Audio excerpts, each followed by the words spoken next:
With some breaking news, a brush fire burning right near homes and very close to the Treasure Coast Mall this afternoon.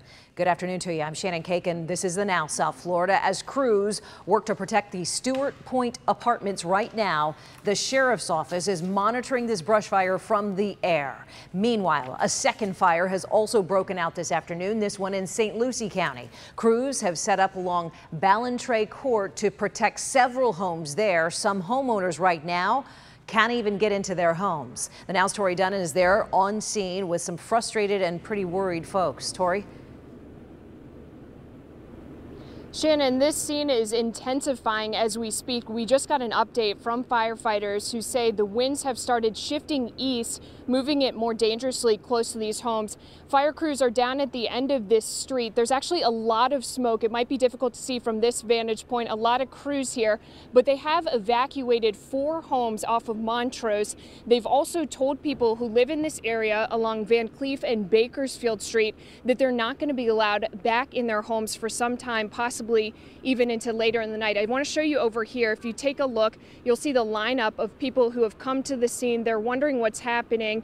And these are all people who live back in where the fire is, the wildfire that's about 15 acres. They say it is 50% contained, but they say things are still bad there. The reason being they're still bad is because they say they're actually power lines that are on fire there, and the winds are shifting, so they're worried about things. And a man I talked to here who was in his car is actually trying to stay in contact with his daughter, his teenage daughter, who's inside. Listen to what he had to say. Well, I just told her to get dressed and get her clothes and, wallet and keys and the dog and get a leash and whatnot and be ready to run if she has to. But the unfortunate thing is it's a dead-end street, so there's only one way in and one way out, so she really can't go anywhere.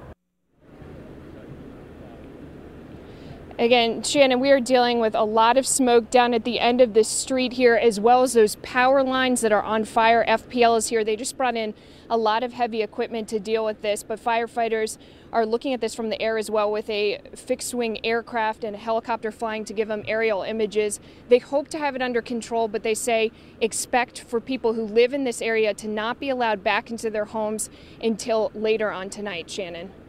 Listen, with the dry conditions out there, the wind, we see things blowing around out there. It's blustery day once again. You were covering a similar scene not far from where you are. You were doing that yesterday. Give us an update on that scene. Right, there was also a fire yesterday off of Becker Road in Port St. Lucie, which is about 15 to 20 minutes away from here. Firefighters believe they have that contained at this point, 100% contained, but they are watching it as well. They say one thing, Shannon, they are concerned about is Tuesday's storms. This past Tuesday, there were a lot of lightning strikes, and they say there might be lightning strikes that have hit in various areas that are just kind of sitting there and waiting for the right condition to then boil up and create one of these wildfires. So firefighters say it is day 3 of critical conditions, and we should expect to see more situations like this one. Tori Dunnan in Port St. Lucie. And speaking of that, Tori, the Florida Forest Service today issued this warning earlier. You can see here on the map all of the area at a minimum is a high risk for wildfires. And in Martin County, it is extreme. That is because of the dry conditions Tori was just reporting on. We want to check in with meteorologist James Whelan with more on that. James?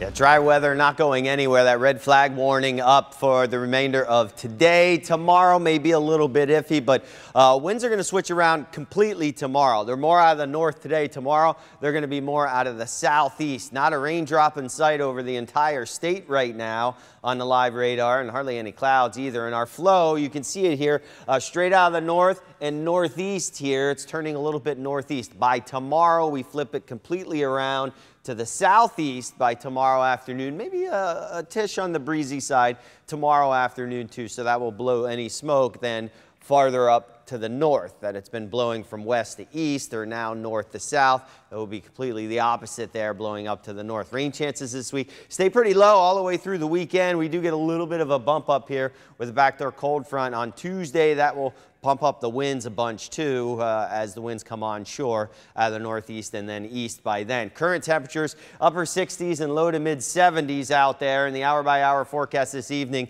looks really nice weather-wise. If you're heading on out to any of the events, maybe grab a light sweater is about all.